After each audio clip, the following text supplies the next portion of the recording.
Fala, gente! A paz do nosso Senhor Jesus Cristo a todos. Estamos começando mais um programa Renovation Cast, esse podcast que fala sobre renovação de mente, metanoia, transformação. Você é muito bem-vindo aqui. Fica ligado porque a gente está nas plataformas digitais de áudio também, pelo Spotify e pelo Deezer. E também estamos no YouTube pelo canal Ressurreição Pomos. Ressurreição Pomos, vai lá, se inscreve no nosso canal, ativa o sininho de notificação para que toda vez que sai um episódio novo, você seja avisado, para que você possa ser abençoado pela palavra de Deus.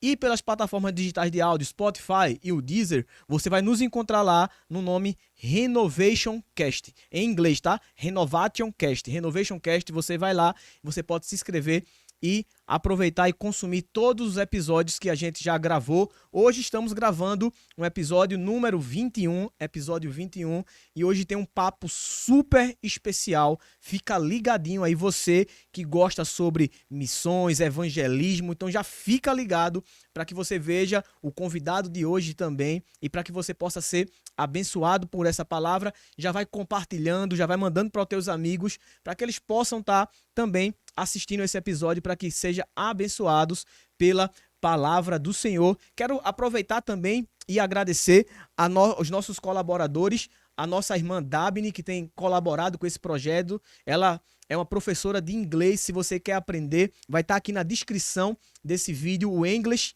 with Dabni. É o Instagram dela. Vai lá, entre em contato com ela para que você possa ter aulas de inglês, para que você possa falar inglês de maneira fluente. E, sem mais delongas, a gente vai apresentar um pouquinho o nosso convidado de hoje, que é o pastor Luiz Henrique, da Igreja Batista, lá de Vitória de Santo Antão. Seja bem-vindo, pastor Luiz Henrique. Eu que agradeço aqui o convite especial para a gente aqui ter um bom bate-papo, para que a gente possa esclarecer e nos ajudar a edificar a nossa vida e a vida da igreja em si em geral. Amém, amém. Muito bom esse bate-papo. Pastor, eu queria começar essa nossa conversa. Como o nome do nosso podcast é Renovation, fala sobre renovação e transformação. Eu queria falar com o senhor quando foi ou como foi que aconteceu esse processo de conversão na sua vida. Ou o senhor já nasceu numa família crente? Como foi esse processo de conversão do senhor? Vamos lá. A nossa família é uma família católica, apostólica romana. Certo. A gente, quando veio da Fortaleza, bem pequeno, para Recife, em Pernambuco, meu pai trabalhava nos Correios. E o que acontece? A gente foi morar num bairro chamado Joaquim Nabuco, em Olinda, e tinha uma vizinha que sempre nos convidava a mamãe, ela é da igreja presbiteriana, e do bairro dali do Varadouro, em Olinda, e ali ela sempre pedia para levar os meninos, os meus irmãos, e minha mãe sempre se esquivava, desde que não precisava. Mas certo dia eu pedi autorização a eles, ela me levou. Gostei da escola bíblica dominical. A escola bíblica dominical, passei acho que frequentando um ano. Depois eu fui para a igreja, eu recebi um convite da Igreja Batista em Santa Amaro, na época era o pastor Coimbra, e foi lá, uma dessas visitas, que eu me converti com meus 17 anos. Opa, se converteu cedo, né, pastor Luiz? 17 anos. Hoje a gente vê uma juventude que cada vez mais tem se distanciado, né, das coisas de Deus. Na verdade, a falta de compromisso, de responsabilidades com as coisas, uma vida mais voltada para a curtição, né? Então a gente vê cada vez mais os jovens menos interessados nas coisas do Senhor, né? E graças a Deus esse processo de conversão do Senhor aconteceu logo cedo, né? E o Senhor começou a caminhar logo no caminho do Senhor desde cedo, né? E aproveitando isso que a gente começou a trazer, e a gente vai tratar um pouco hoje, você que está assistindo também, a gente vai falar um pouco hoje sobre missões urbanas, sobre evangelismo, sobre missões. Então, já fica ligadinho aí que você vai aprender muito hoje. Então, pastor, eu queria que o senhor falasse um pouco sobre missões urbanas, mas em primeiro lugar, o que é que seria missões urbanas para quem está assistindo e não tem ideia nenhuma do que é missões urbanas? A gente tem uma ideia de missões, você pegar uma literatura, a Bíblia, e você vai mapear o local onde está a sua comunidade cristã, no caso a igreja, e a gente vai lá e começa a falar do Senhor Jesus, e isso é muito importante. Agora, missões urbanas é uma área específica, na verdade, dentro de missões. Sim, É. Missões urbanas, por exemplo, é você estar próximo ou introduzido ali em certa comunidade. Por exemplo, em Olinda, a gente montava lá, quando eu estava lá, era a Tenda da Esperança. A gente colocava um grupo para ferir pressão, em pleno carnaval ali de Olinda, e a gente também pegava um material lá e fazia também a distribuição de águas, e a gente caminhava com aquele pessoal que estava ali subindo para o carnaval. A gente queria entender mais ou menos como era o raciocínio, a filosofia deles, né? E aí a gente ia conversando. Algumas pessoas retornavam, feria pressão, tinha outro grupo lá já esperando para abordar também. Então, missão urbana é você entender, por exemplo, como é que funciona a cabeça hoje, por exemplo, a gente está vivendo num século bem, onde a sociedade hoje não tem mais tempo mais para nada, né? A gente foi, na verdade, laçado por esse sistema que a gente não para mais, é um sistema capitalista, também você não quer perder muito tempo. Então, o que é que a gente faz? A gente procura estar inserido dentro da comunidade, certo? Para que a gente possa entender a nossa juventude, entender também os adultos que também, queiram ou não, entraram nesse sistema, na verdade, que a gente viu um mundo pós-moderno, depois da Segunda Guerra Mundial, a gente avançou demais. Então, a cabeça dos seres humanos da geração foi mudando. sim. E, de fato, hoje você monta um espaço, coloca um caixa de som ali e você começa a pregar. As pessoas passam, olham, alguns talvez até parem para ouvir, mas você está inserido dentro da comunidade e procurando entender o raciocínio, o pensamento daquele pessoal. Por exemplo, na Bahia a gente trabalhou com os caminhoneiros.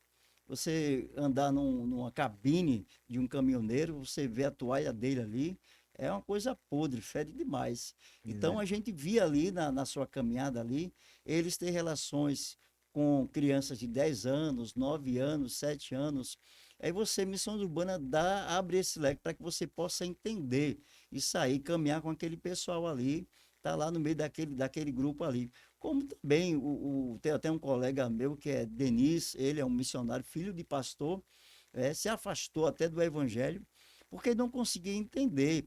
Ele às vezes recebia até beliscão ali para ficar no culto, e ele, quando ele se afasta, ele volta, quando ele diz que se converte mesmo, ele passa a criar um grupo, na verdade, é um projeto Avalanche, que ele trabalha justamente com isso, com vários grupos, pessoas que estão na prostituição, pessoas que estão na droga, para entender. Então, missão urbana vai, na verdade, onde a igreja às vezes entra muito pouco.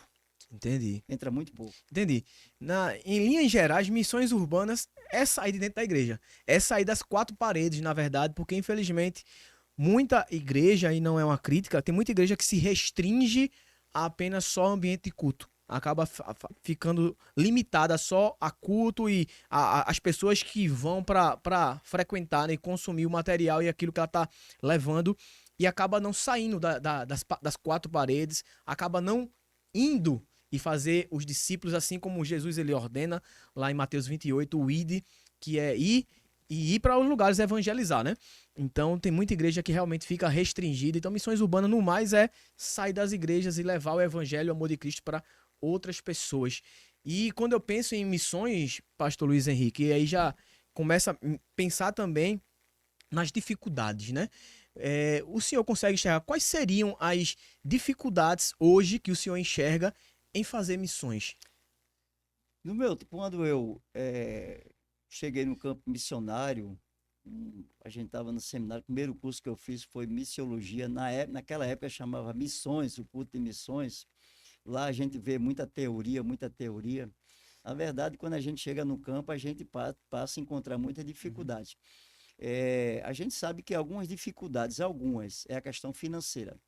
Mas a maior dificuldade, já foi feito um levantamento, inclusive até pelo pastor, é, esqueci o nome dele agora, norte-americano, Scofield, me lembrei o nome dele, que ele trabalha justamente com pequenos grupos, norte-americano. Uma das dificuldades é a questão cultural hoje.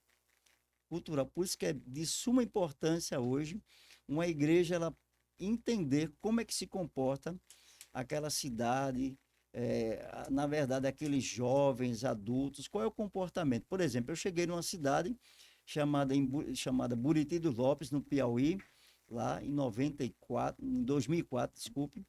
E o pessoal lá, eles trabalhavam até meio-dia, inclusive a prefeitura, e a partir das 13 horas até as 16 horas eles fechavam a porta. A cidade ficava Meu uma cidade Deus. fantasma. Eu, e é a hora que eu procurava sair para evangelizar, e eu percebi que a gente não encontrava as pessoas. E aí eu comecei a sondar, pesquisar, inclusive com os poucos membros dessa congregação quando eu cheguei em Buriti do Lopes, que fica próximo a Parnaíba. A verdade, é o Delta Parnaíba. Barreiras já é outra cidade, para não trocar muito aí. E eu percebi que era uma prática deles, da cultura deles ali, deles fecharem as portas às 13 horas e só abrir após as 16 horas. Então eu Uhum. passei a mapear isso aí, esse comportamento, e procurei sair para evangelizar só a partir das 16 horas, onde eles ficavam, colocavam as cadeiras fora, ali na rua e tal. Então foi uma oportunidade que a gente teve. Então veja como a questão cultural influencia bastante também. Tem aquela questão religiosa também, porque principalmente quando você vai evangelizar o Nordeste, estão muito ligados à questão de tradições, tal, de família. Mas essa daí também foi um dos pontos que nós trabalhamos, tivemos muito sucesso para entender o comportamento, né? Que é a sociologia entender o comportamento, é o costume daquele lugar e do ser humano também daquele lugar, que ele vai se moldar de acordo com aquele ambiente ali. Então a igreja também ela precisa mapear, entender essa questão, não é só é, sair para evangelizar nas quatro paredes, mas é entender também como é o pensamento, qual é o raciocínio, qual é o costume daquele povo, para que a gente possa, vamos dizer assim, dar o alimento certo para aquela sociedade. Exatamente. Então é fundamental, a gente está aprendendo aqui, conhecer a cultura da cidade em qual a sua igreja ou o grupo de evangelismo que você está à frente que você vai atuar, né? Porque não adianta eu querer fazer um, um evangelismo, uma missão na área, sei lá, com alcoolismo, se o problema daquela cidade não é alcoolismo, né? Então eu preciso conhecer a cultura, eu preciso conhecer os desafios da religião ali associado para que eu possa ser mais efetivo, né?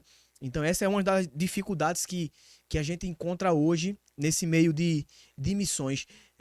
Como é que o senhor vê, pastor Luiz Henrique, a questão da tecnologia para a gente usar ela para o lado das missões? Será que a gente consegue usar a tecnologia? Não dá? O que é que a gente precisa fazer para pegar algo da tecnologia para poder ser efetivo nas missões?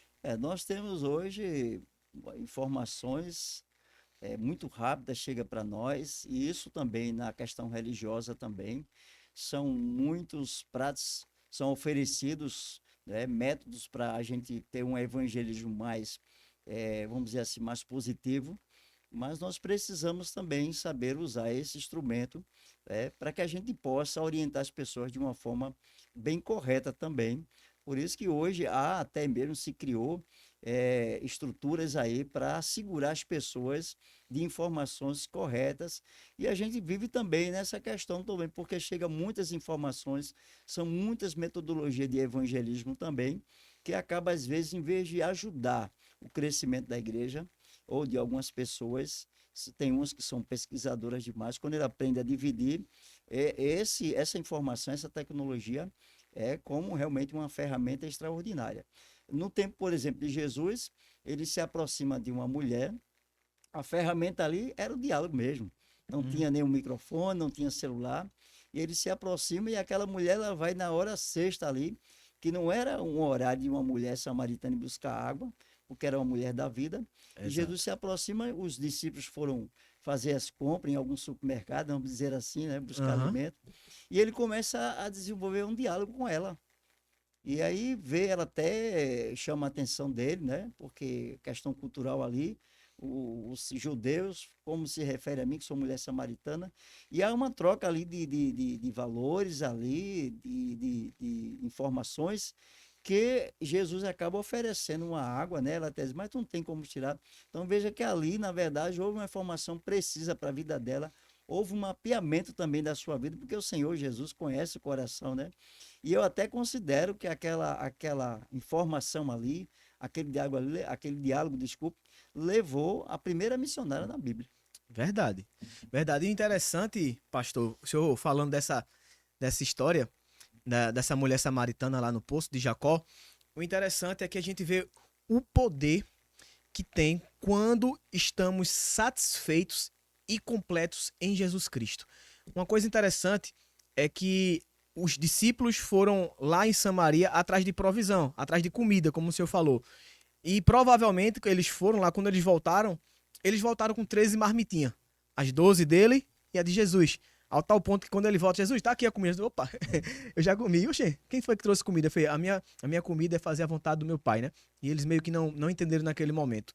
Mas eles até naquele ponto, eles não estavam plenamente satisfeitos e cheios de Jesus, mas aquela mulher que ela encontra a água da vida que jorra para a vida eterna, a água que satisfaz, que descedenta toda a sede, ela vai para o mesmo lugar, só que ela é diferente, ela não volta com comida, porque ela estava satisfeita.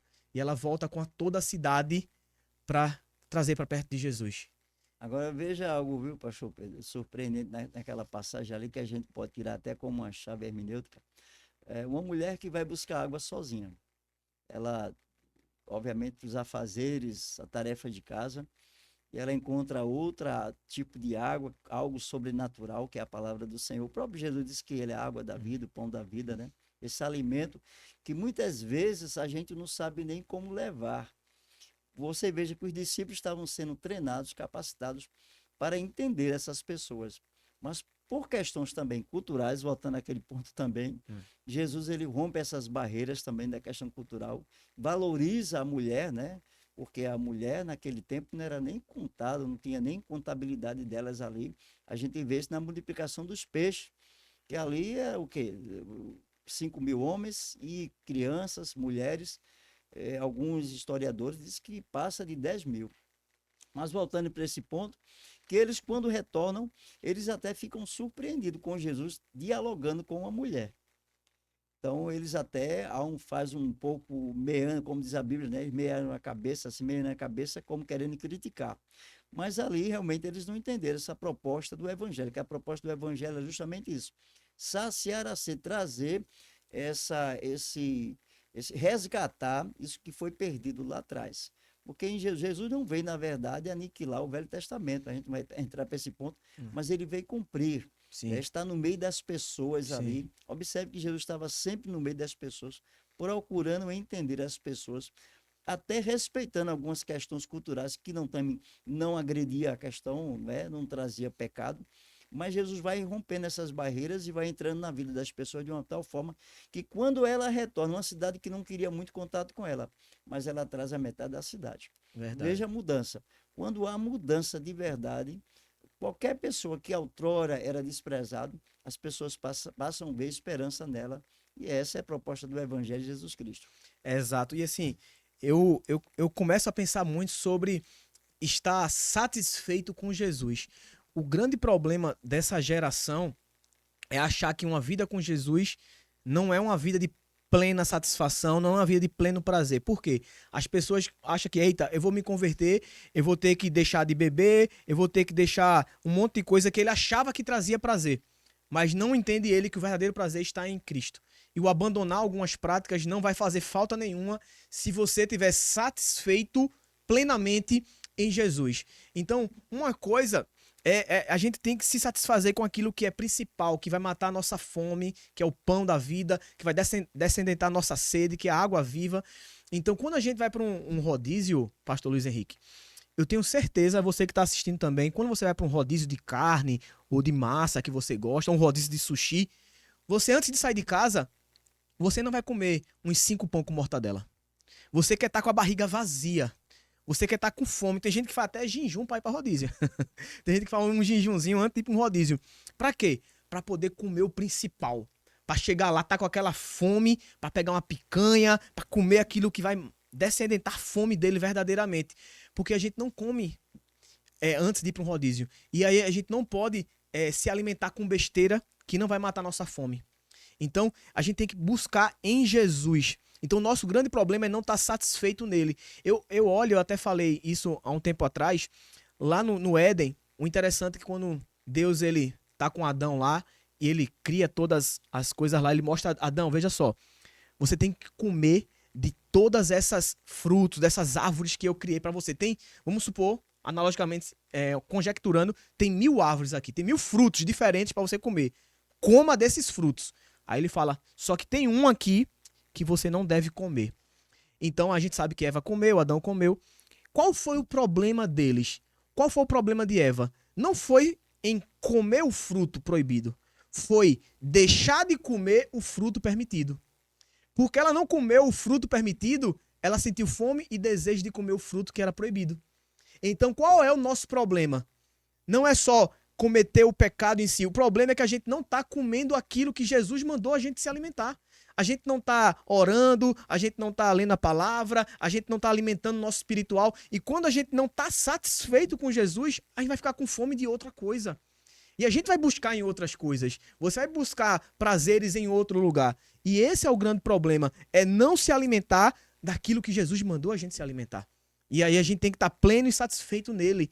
E aí, eu trazendo para o evangelismo, eu acho que isso é uma grande dificuldade, é a gente tentar levar para essa juventude, e eu queria que o senhor falasse um pouco sobre isso, levar para essas pessoas que a gente vai levar o evangelho e mostrar que Jesus é suficiente para tudo. O que é que o senhor poderia falar sobre É isso? interessante, né? Agora eu me lembrei agora do príncipe dos pregadores, Charles Spurgeon, né? Sim. Que quando um grupo de seminaristas jovens na Inglaterra, eles locam um avião para ver, né, a mensagem de Charles, porque era a sensação Sim, ali, sim.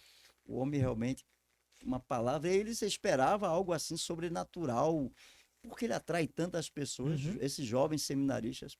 E quando eles chegam lá no templo, Charles chama eles para conhecer, na verdade, o aquecedor da igreja. Só que estava no verão, né? E eles, mas como é que ele chama a gente? Eu pensava que ele ia trazer uma recitação, uma palavra, uma mensagem. E ele desce lá no porão e embaixo, justamente onde fica o púlpito lá em cima, tinha um grupo de irmãos lá intercedendo, orando. Aquela sala de oração, né? Uhum. Aí Charles, pronto, aqui está o aquecedor da igreja. Né? Porque muitas vezes achamos que para deixar a gente aceso é só a gente participar de um culto ou estar atrelado a algum trabalho na igreja, mas vai muito mais além disso aí. O próprio Jesus disse que passará o céu e a terra, no capítulo 24, 35 de Mateus, mas minhas palavras nunca hão de passar. Então, a palavra do Senhor, ela renova nossas forças, nossos pensamentos, traz estabilidade emocional e espiritual para a nossa vida. Por isso que João vai escrever que conhecereis a verdade vos libertará. Uhum. Então, realmente, quando eles saem dali, eles saem ali praticamente renovados, né? Porque o aquecedor hoje não é só a gente estar participando de um culto, ou estar realmente só cumprindo aquela tabela lá, ocupando um espaço do banco, não, é muito mais. Nós precisamos ter um relacionamento com Deus muito íntimo através da sua palavra, através, na verdade, dessa abertura de procurar entender também os nossos jovens. Também, Jesus procurou, se aproximou de muitas pessoas, por exemplo, como a própria mulher que foi apanhada em adultério ali, outra cena também interessante, que trouxeram aos pés de Jesus, e Jesus não abre, não condena, não despreza, pelo contrário, diz assim para os judeus que estavam ali, desde o menor ao maior, quem não tiver pecado, que atire a primeira pedra. E Jesus olha para ela e diz, olha, cadê teus acusadores? Nem eu vou te acusar, agora vai e não peques mais. Em outras palavras, abandone essa vida. Então, nós precisamos se aproximar dessas pessoas, mesmo elas chegando à nossa presença, e procurar entender também o seu estilo de vida. Muitas vezes a gente nem conhece a pessoa, a gente não sabe qual foi a sua infância, o ninho que ela cresceu, e por que elas desenvolvem essa falta de atenção, por que não se interessa, por que não se engaja tanto na obra do Senhor. Então, nós precisamos também mapear, não é a mente, mas procurar também ajudar de várias formas. Por isso que a igreja hoje, eu acredito que ela tem que procurar trabalhar também com um grupo também terapêutico também, um pastor, com um psicólogo, para ajudar também essas pessoas. Obviamente, Jesus ele pode transformar de uma forma extraordinária a mente de cada pessoa, mas é importante também caminhar. Eu me lembro daqueles discípulos lá, os 2 discípulos em caminho a Emaús, Uhum. lá no capítulo 24 de Lucas, e eles estavam extremamente, a Bíblia diz que os olhos deles ardiam ali. Na verdade, não era a córnea dele, é a mente deles, estavam tão perturbados, estavam tão decepcionados, que eles disseram, a gente pensava que ele era o Salvador. E ali uma caminhada de você podia fazer em 1h30, os atletas aí falam sobre isso, eles passaram o dia todo. Quando nós estamos assim tão abraçando outras coisas, como você colocou mesmo, pastor Pedro, estamos, na verdade, a mercê que o mundo, na verdade, vai invadindo, permeando a nossa alma, e a gente não começa a caminhar, nem tem tampouco, está atrelado a uma crença, a uma denominação, mas parece que o relacionamento com o Senhor não está rolando. É Por isso verdade. que Jesus vai caminhando com eles ali, vai caminhando, e Jesus vai perguntar, Ornécios, isso não está... Dá até uma aula de EBD ali, Escola Bíblica Dominical, falando do Velho Testamento. Chega um momento que ele passa um pouco à frente, e eles chamam para entrar, né? E ali Jesus, ao partir do pão, o texto diz que os olhos deles se Se abriram. abriram. Mas eles não eram cegos. Na É. verdade, foi quando a mente deles estralou lá, abriu lá, o psique deles. Isso não era ele, rapaz. Então, às vezes, nós estamos tão envolvidos com, ao mesmo tempo, tantas coisas na nossa vida, mas estamos lá indo para a igreja, cultuar o domingo, vamos evangelizar, mas não estamos totalmente inseridos nesse relacionamento que faz com que eu possa ir mais além e me aproximar de outras pessoas. Agora mesmo eu estava vindo para cá e encontrei um jovem, em 2010 eu cheguei aqui, ele veio com a família aqui da Primeira Igreja Batista aqui. Uhum. A mãe dele faleceu aqui na maternidade, teve um problema, né? E o pai não se preocupou muito, a irmã dele foi-se embora para São Paulo, ele ficou aqui e eu percebi que assim, a igreja chegou algumas vezes junto dele, mas ele foi um pouco se esquecendo. Eu me aproximei dele agora e conversando com ele e percebi ele mais leve, né? E ele disse, olha, pastor, hoje eu enxergo a igreja de outra forma, né? Outrora, eu enxergava aquela coisa sagrada, eu enxergava o pastor aquela coisa santa, sagrada. E hoje eu não já vejo dessa mesma forma. Isso não é para ver mesmo, não. Porque nós somos seres humanos, sujeitos a erros. Mas o Senhor nos deu esse caminho para que a gente possa, João 14,6, eu sou o caminho, a verdade e a vida, ninguém vai a Deus senão por mim. Mas esse momento de se relacionar. Por isso que quando ele se aproxima de Pedro, Pedro negou. De manhã disse, olha, eu, pelo Senhor, mato qualquer um, é uma espada minha, a outra é para o Senhor. Mas à noite estava negando já o Verdade. Senhor. E quando Jesus se aproxima dele, ele está lá cuidando dos afazeres do barco, pergunta, Pedro, tu me amas? Na terceira vez, tu sabe que eu te amo, então apacenta minhas ovelhas. Veja que Jesus não vai com aquele puxavante de orelha e recriminando Pedro, não. Pede para que ele cuide do rebanho dele. Então, há um relacionamento ali. Jesus procura entender Pedro e compreendeu Pedro, obviamente. Nós precisamos também se aproximar dos nossos jovens, se aproximar, entender também o seu raciocínio, sua filosofia de vida também. E diga-se passagem, né? Hoje, as universidades, com os nossos jovens, e parece que é 70%, eles entram, acabam perdendo a fé deles nessa caminhada, porque se envolvem com a ciência, se envolvem com a parte acadêmica, que acaba abandonando a fé. Entendi. É verdade, e o senhor falou aí, muito bem, bem exposto, pastor, nesses 2 discípulos que estavam nesse caminho de Emaús. E o interessante é que lá em Lucas 24,16, a Bíblia fala que, mas os olhos dele foram impedidos de que reconhecesse Jesus. Então eu costumo sempre falar que eles estavam focados tanto na dor, tanto nos problemas, tanto na dificuldade deles, que eles não conseguiram reconhecer que Jesus estava do lado deles. E assim muitas vezes é na nossa vida, pastor.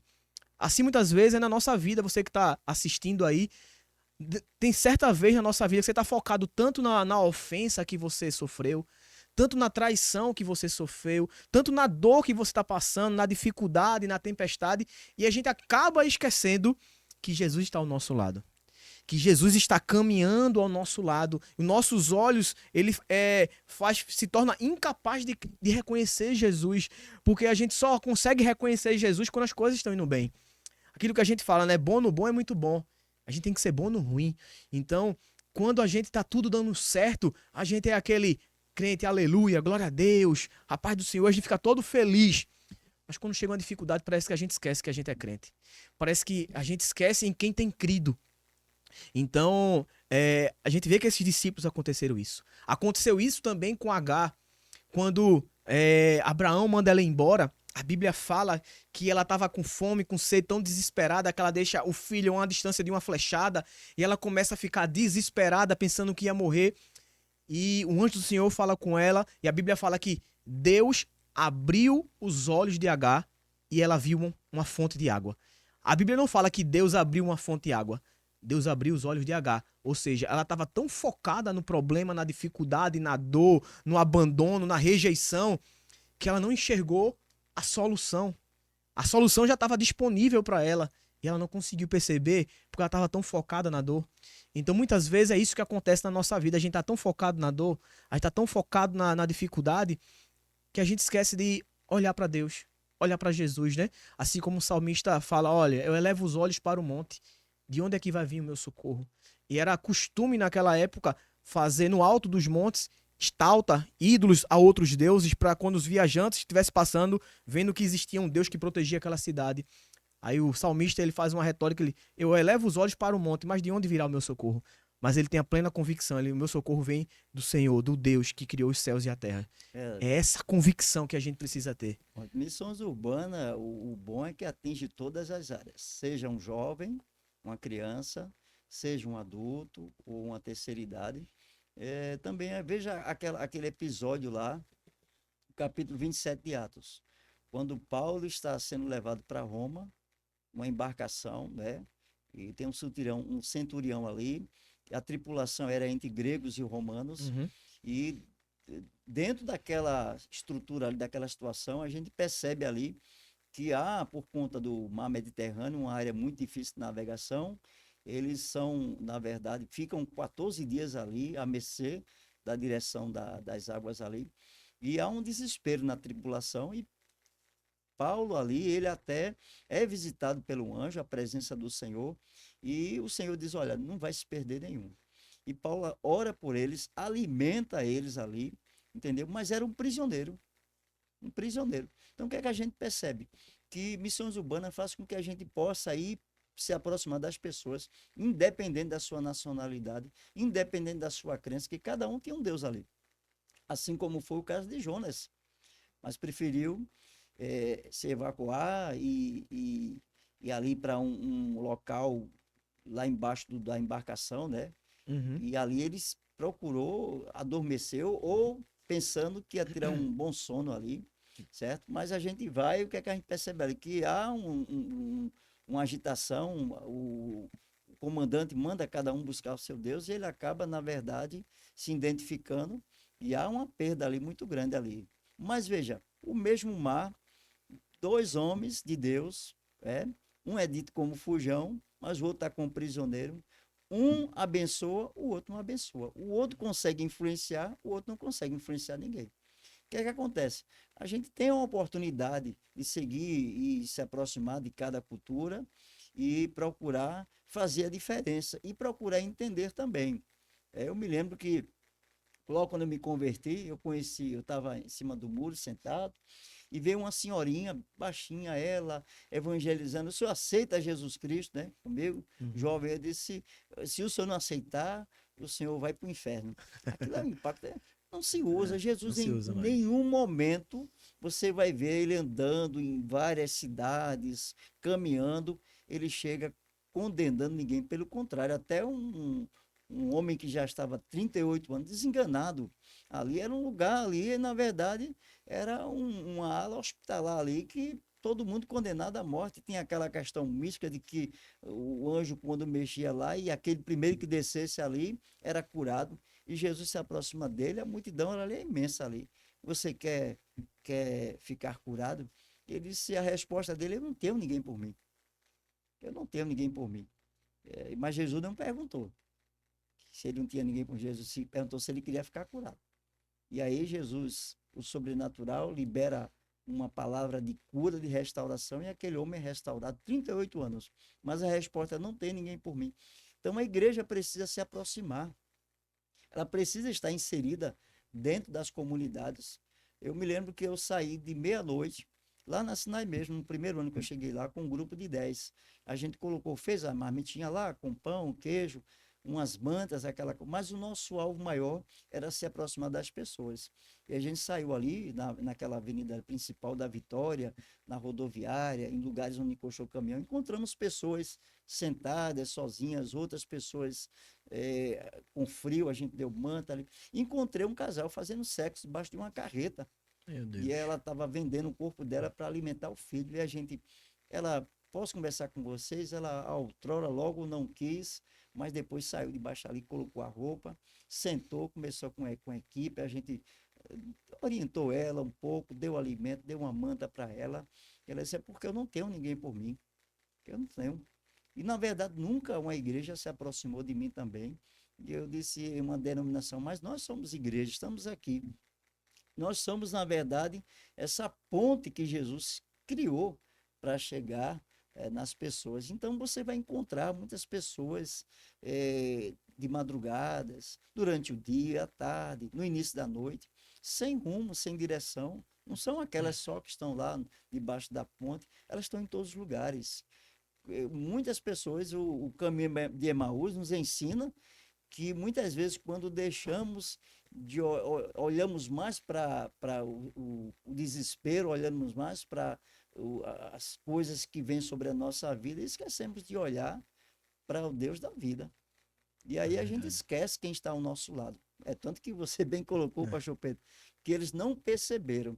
é. Então a igreja às vezes está naquele local e não percebe que bem próximo a ela, quantas mulheres samaritanas, quantas prostitutas, quantos leprosos estão ali, simplificando assim essa questão, quantas pessoas estão precisando dessa água, e a igreja, por não fazer missões urbanas, ou só fazer evangelismo, e ela passa despercebida, e ela acaba, na verdade, negligenciando a palavra do Senhor por não se aproximar dessas pessoas.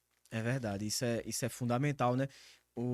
A igreja hoje, o cristão hoje tem o entendimento dessa responsabilidade, né? Que a missão, a comissão é nossa. O ide de Cristo não é uma sugestão, é uma ordem, é uma ordenança. E o não fazer, eu sempre falo, o não fazer é pecado. Porque Jesus falou: vão e preguem. Se eu não vou e não prego, eu estou em pecado. Porque Jesus mandou, ordenou. Se eu não vou e faço discípulos, eu estou pecando. Porque Jesus mandou que eu fosse pregar e fizesse discípulos. Então isso é fundamental. E a igreja precisa entender, nós precisamos entender. Porque quando nós queremos fugir da nossa missão, o inimigo sempre vai disponibilizar um barco para você fugir. Assim como disponibilizou para Jonas um barco indo para Tarse. Ao invés de ir para Nínive, o inimigo colocou um barco disponível para Jonas fugir do seu propósito. E quando a gente foge do nosso propósito, temporariamente pode estar dando certo. A viagem no começo deu certo. A viagem no começo estava dando tão certo que Jonas estava dormindo. Então você, quando foge do seu propósito, no início vai dar certo. Você pode estar até dormindo, tá tranquilo. Mas depois vai vir tempestade, vai vir dificuldade, vai vir problema. Embora o inimigo colocou algo para você fugir do seu propósito, ele vai botar pessoas para você fugir, vai botar relacionamentos para você fugir, vai botar um trabalho com carga horária maior para você fugir, vai botar pessoas que vão te afastar do teu propósito. Mas o interessante é que o resgate de Deus para nossa vida, ele é extraordinário. É verdade. Deus colocou um peixe, um peixe que engoliu aquele cara que ficou 3 dias vivo dentro do ventre do peixe. Agora veja bem, Pedro, o pastor Pedro, o Jonas, ele conhecia muito bem a cidade de Nínive, sabia que era uma potência ali, né? Por conta do povo ser, na verdade, muito opressor, o exército mesmo era um exército que, quando aprisionava os seus outros adversários, eles perfuravam o intestino, arrancava Meu Deus. a língua, furava os olhos, então era um exército muito cruel. Então, e sabendo, obviamente, Jonas, que Deus é um Deus misericordioso, de amor, ele não queria que Deus abençoasse aquele povo ali, que o quê? Ali era 120 mil pessoas ali, uma É. cidade enorme, grande, mas ele não queria. Então, muitas vezes também nós não queremos ir por questões, às vezes, até, vamos dizer, cultural ou de crença. Mas Deus deliberou o seu amor para todos. João 3,16, Deus amou o mundo de tal maneira, o mundo dos homens, a sua criação, para que a igreja possa ir, da mesma forma que eu recebi, também João 10,10, a vida eterna, a gente precisa levar como igreja, está inserida na comunidade também, compreendendo, analisando e não colocando os irmãos em risco, mas sempre mapeando, procurar para que a gente possa entender e ver a transformação. A igreja inserida na comunidade é uma igreja viva, acesa. Entendi, é verdade, isso é muito importante. E você que chegou até aí no nosso episódio, você está sendo edificado, vai anotando aí todas as suas dúvidas, vai comentando aí no nosso vídeo. E você que ficou até aí, até agora no nosso vídeo, eu tenho um desafio para você. Se você assistiu até agora, para mostrar que você assistiu, você vai comentar aí nos comentários, você vai botar missões. Você só vai precisar botar aí missões.